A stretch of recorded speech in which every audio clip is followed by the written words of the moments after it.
right, y'all, I think I did it. I finally found the best camera bag.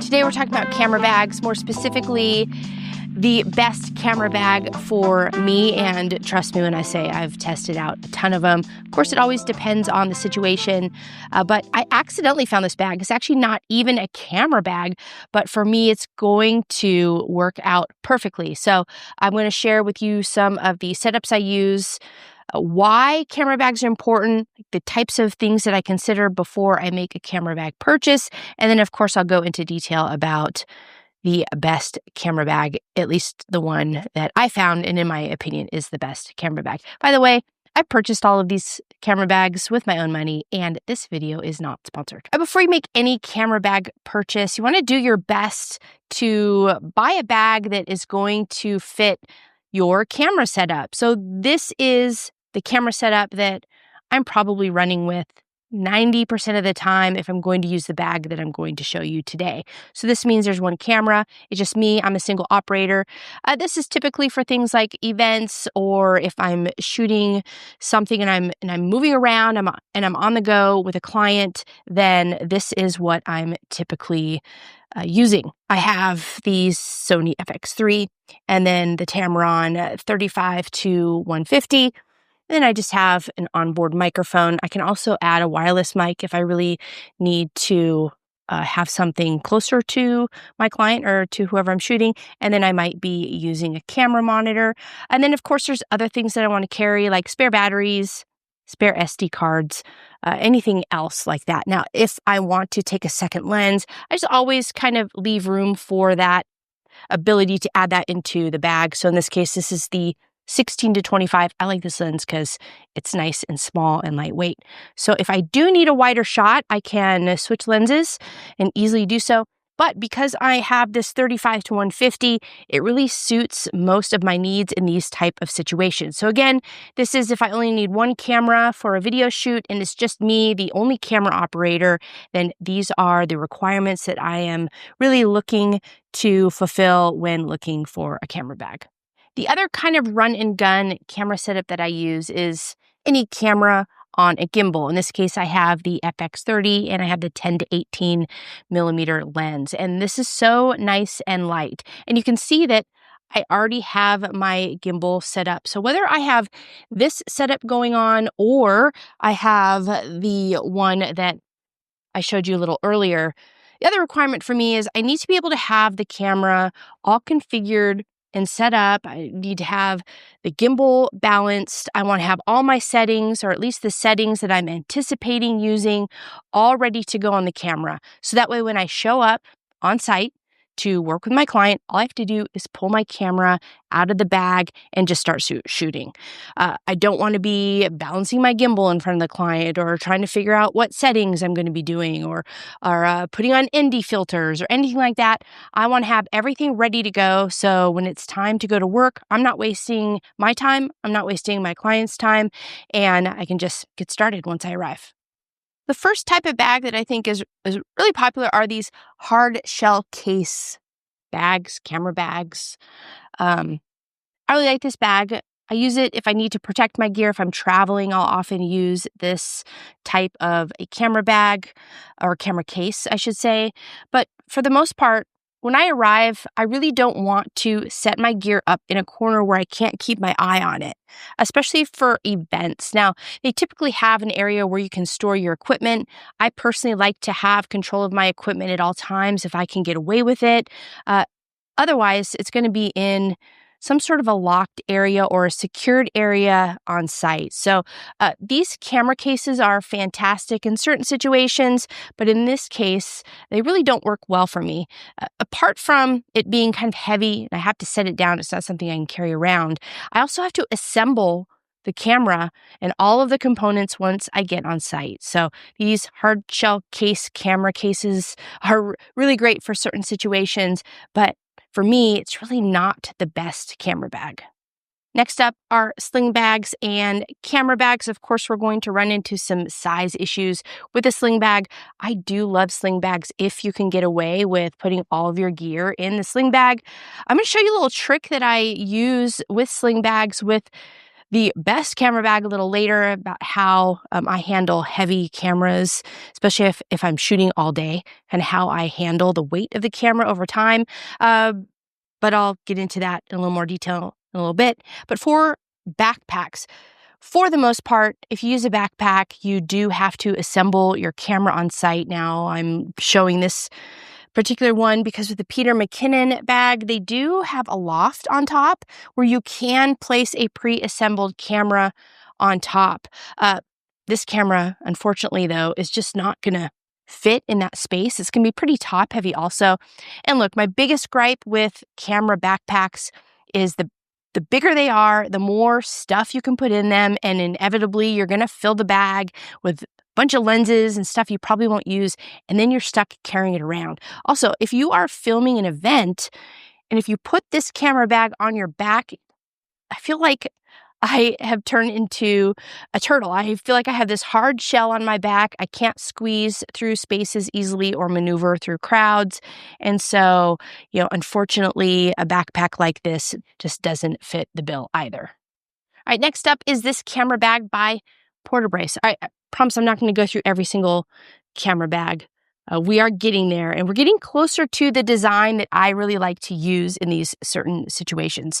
So this one is fantastic. Check it out. I am going to pull out my camera setup. It's all ready to go, and now I can start shooting. So this is the type of camera bag that works best for me. Now with this one, it is still a little on the large size. I typically use this one if I am going on site and I can fit like one larger size setup like this. And then I might have a second FX3 with that wide lens just set up on a camera body ready to go. And I can fit both of those in a camera bag like this. But we're still running into the situation where I have to set this bag down somewhere and kind of keep an eye on it, especially if I am bringing a second camera.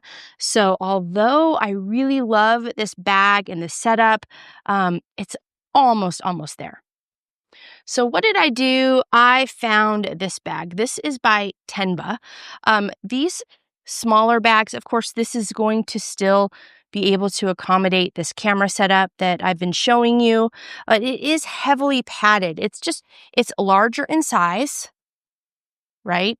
And again, we're getting so close to the perfect bag, but this bag is, if I remember correctly, it's over $300. So that's the other issue with camera bags is they're expensive. Backpacks are going to run you $200-ish to $250 per bag. And then you have these more specialized bags. These are going to be more expensive unless you can find them on some sort of a special. But when I bought this one, it was so close. But this one is really just tough to carry around. So if I'm shooting an event, this is a bag I still have to set in a corner somewhere. And if I have equipment in it, I have to worry about that. So we are getting closer to the best camera bag. So here it is, in my opinion, the best camera bag. This actually isn't even a camera bag. It's a gym bag. It's made by a company called King Kong, I think, KNKG.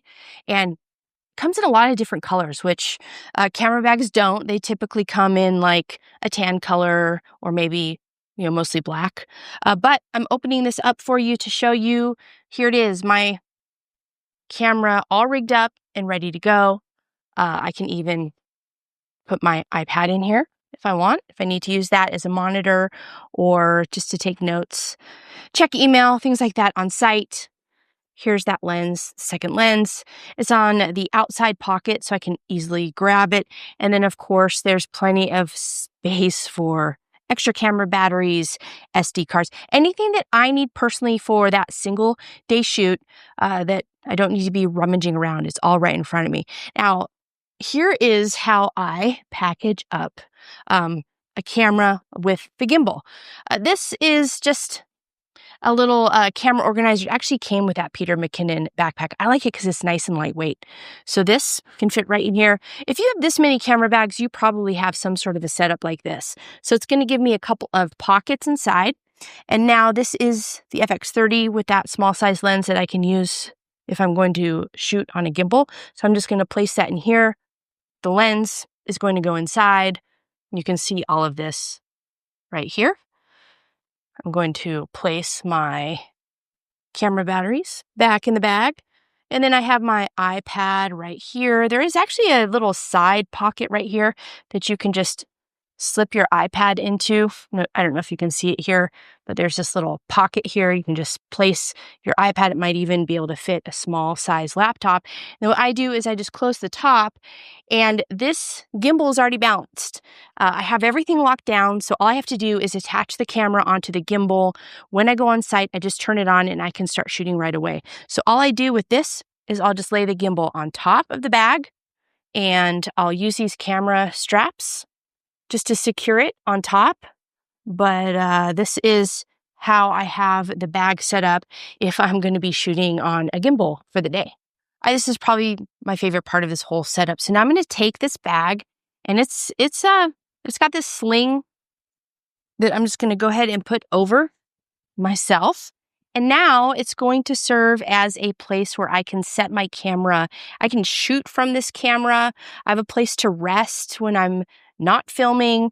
And this is a lifesaver. If you shoot for a long period of time and you're holding a heavy rig like this for hours and hours, I promise you, I don't care how strong you are, you're going to get very tired. So what I do is I can place this here, and I can shoot from down here. If I need to bring the camera up, I can do that, but then I always have a place to come down and rest. Now, because this camera doesn't have a bunch of padding inside of it like a typical camera bag does, see, it's nice and small. I can still maneuver in tight spaces. I'm comfortable walking around in an event, and if I need anything, all I have to do is hop into the bag and grab whatever I need. If I need to put my camera away, all I have to do is open it up and place my camera inside. When I'm ready to film again, I'm just going to go ahead and pull it out. Now, this is what this typically looks like if you're using a camera setup like this. I think they sell just these. I don't know what they're called, but I know they sell a product that works just like this one. You basically sling it around your body, and then you can rest your camera on it. But let me show you the gimbal setup using this as well. So here it is, the gimbal setup, same thing. I can just be moving around at an event, and I can film from here. I can just set this right on the bag. I can place this up high if I need to. And I'm just setting this on the bag, and I'm using my arms and my hands just to steady things. I don't have to worry about keeping things level. I'm going to let the gimbal do all the work. But this is what it looks like typically for me if I am shooting a type of a run and gun type of a situation. I'm using the camera bag and these two camera setups to do so. This bag actually comes in 3 different sizes. This is the smallest size, and this is the one that I prefer. If you do think you need something a little larger in size, they do sell one that's a little longer. This bag is only $99. So compared to the other camera bags that I've gone over today, already that price point puts this bag in a totally different level. Now, if you need to add padding, you can just add an insert into the inside. So the inside of this bag is nice and open. There's a couple of pouches over here on the side. This is what I use to place my camera batteries, and then if I want to do wireless microphones. And then there's also this pouch right here. I'll start to put my iPad, and then the camera just sits right in the middle. For this side, you can put a water bottle over here. I use this as a place to put my spare lens if I'm carrying one. There's a couple of different pouches, and you can also attach other pouches. This is kind of a military-ish style bag. And then at the top here, you also have another pouch that you can open up, and you can place other items in here. Like this is where I'd probably put my SD cards, or maybe even old camera batteries or used camera batteries, so I don't accidentally grab them out of the bag while I am shooting. And this is a very comfortable bag. It's nice and lightweight. It's durable. And it comes in a couple different colors. This tan color, there's a darker green color, and then also a black color. So again, this video isn't sponsored. I paid for this bag with my own money. And in my opinion, this is the best camera bag on the market today. And it didn't even mean to be a camera bag. So anyway, if you like this video, if you like this type of content, I invite you to subscribe before you head out. Hit the thumbs up. Thanks. as always, for tuning in, and I'll see you again in the next video.